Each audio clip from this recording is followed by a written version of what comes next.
सच का बिगुल, खबरें सच्चाई के साथ, देखते रहिए। उसके अंदर जो उसका सपना था वर्दी पहनने का, वो वर्दी पहनने का छीन लिया। केवल पुलिस भर्ती नहीं, अगर हम और भर्तियां भी देखें जो सेंट्रल की होनी थी, उसमें भी भेदभाव उत्तर प्रदेश के साथ हो रहा है और देश के साथ हो रहा है। यहां बहुत सारे साथी होंगे, उनकी जानकारी होगी कि एक साल में बड़े पैमाने पर फौज की भर्ती हुआ करती थी, पैरामिलिट्री फोर्स की भर्ती हुआ करती थी। अग्निवीर जैसी टेम्परेरी भर्ती कभी कोई नौजवान स्वीकार नहीं कर सकता है। मजबूरी में जरूर जा रहा है वो, लेकिन नौकरी स्वीकार नहीं कर सकता। उसका सपना होता है कि वर्दी पहने और देश की सीमा पर रक्षा में खड़ा हो जाए, जाकर के देश की रक्षा करे वर्दी पहन करके। और अग्निवीर भी जानबूझ करके बीजेपी ने सोच समझ करके पूरा डेटा को एनालाइज करके कि इसमें कहां के बच्चे नौकरी पाते हैं। फौज की भर्ती में जो पहले भर्ती होती थी, उसमें सबसे ज्यादा गांव के बच्चे नौकरी पाते थे। इन्होंने डेटा निकलवाया, एनालिसिस की। उन्होंने देखा कि जिस परिवार का भी बच्चा नौकरी पा जाता है, वो परिवार खुशहाल हो जाता है और उसकी आर्थिक स्थिति बेहतर हो जाती है। इसलिए जानबूझ करके इन्होंने वो भर्ती रोक दी और हमारे ग्रामीण बच्चों को अग्निवीर जैसी व्यवस्था में मजबूरी में, गरीबी के बहाने उन्हें जाना पड़ रहा है।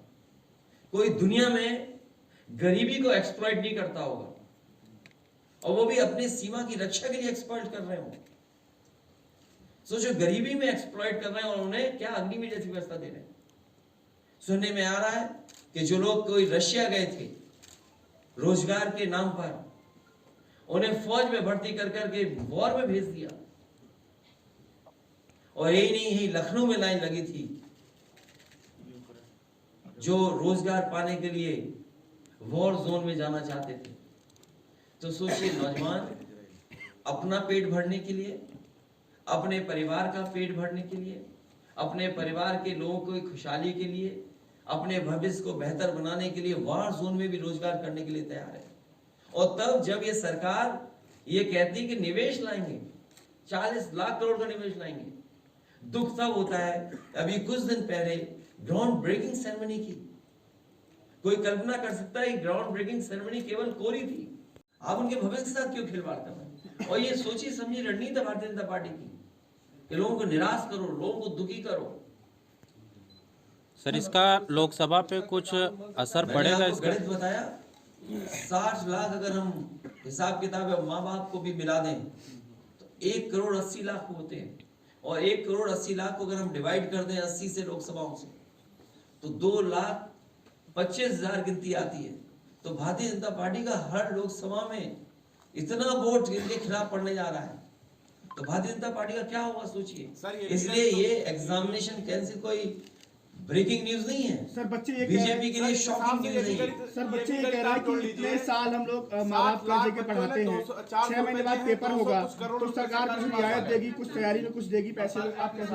ये सब मांगों को रखा जाएगा। सरकार को इस मांगों को नौजवानों की स्वीकार करनी चाहिए। सबसे ज्यादा किसान के बच्चे आए हुए थे और गरीबों के बच्चे आए हुए थे। उनका ये कहना था, अजय जी, उनका ये कहना था कि जो किराया था वो हम दोस्तों से उधार मांग के लाए, फिर एक बार दोबारा। सच्चाई है कि किराए से लेकर के और किस तरीके से परीक्षा के लिए आते हैं, वो जो तस्वीरें देखी स्टेशन की, वो बच्चों को सोते देखा तस्वीरों में, किस तरीके से प्लेटफॉर्म में बैठे थे, किस तरीके से सीढ़ियों पे बैठे थे, बिना खाए पिए क्या इंतजाम करके आए होंगे।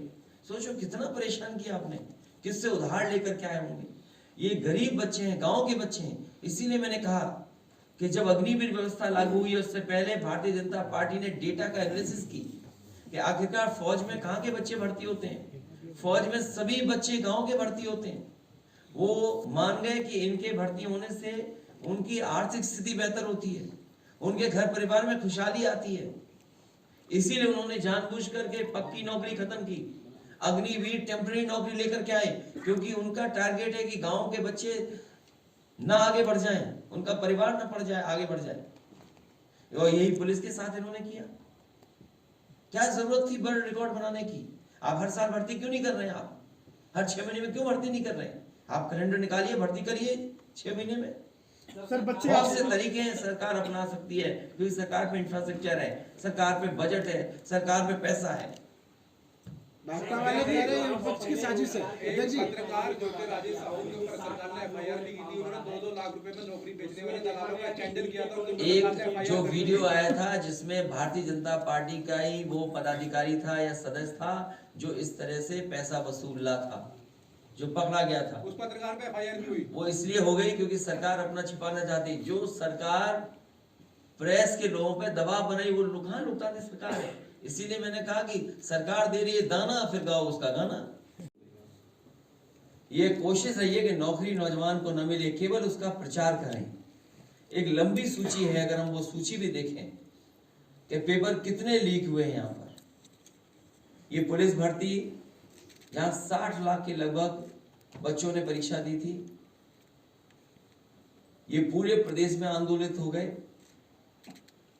इलाहाबाद में आपने देखा होगा ARO RO की परीक्षा को लेकर के छात्र नौजवान लोक सेवा आयोग के सामने बैठ गए, धरना दिया उन्होंने।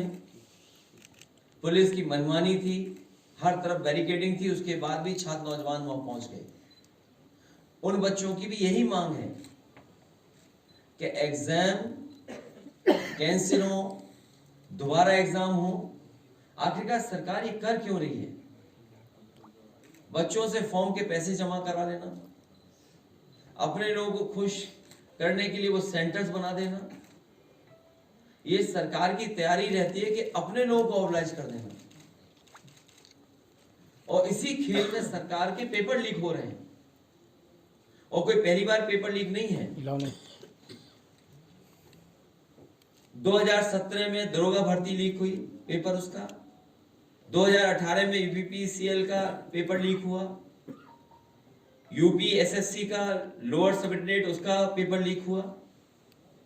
ट्यूबवेल ऑपरेटर का पेपर लीक हुआ। यूपी आरक्षित नागरिक पुलिस का पेपर आउट हुआ। ग्राम विकास अधिकारी का पेपर लीक हुआ। प्राइमरी स्कूल सहायक अध्यापक भर्ती का पेपर लीक हुआ। फॉरेस्ट गार्ड का TGT PGT में धांधली हुई, वो आरोप लगे। लेखपाल भर्ती में पेपर लीक हुआ। और जो लोग ये दावा कर रहे थे कि जाने कितनी बड़ी नौकरी होने कितनी बड़ी परीक्षा होने जा रही है और सब इंतजाम है, सब तैयारी है, केवल पेपर लीक का खेल नहीं है। पेपर लीक के खेल के साथ साथ किस से जांच करानी ये भी खेल है। जांच कौन करेगा ये भी खेल चल रहा है। और वो सरकार जो कहती रही कि जीरो टॉलरेंस करप्शन में, zero tolerance law and order में, इतने पेपर लीक हो जाने के बाद जीरो टॉलरेंस क्या जीरो नहीं हो गई? जीरो टॉलरेंस ही जीरो हो गई। और नौजवान बड़े पैमाने पे निराश है, उसके सपनों को तोड़ा है। वो जो तैयारी कर रहा था, मेहनत कर रहा था, उसकी मेहनत पे पानी फेर दिया।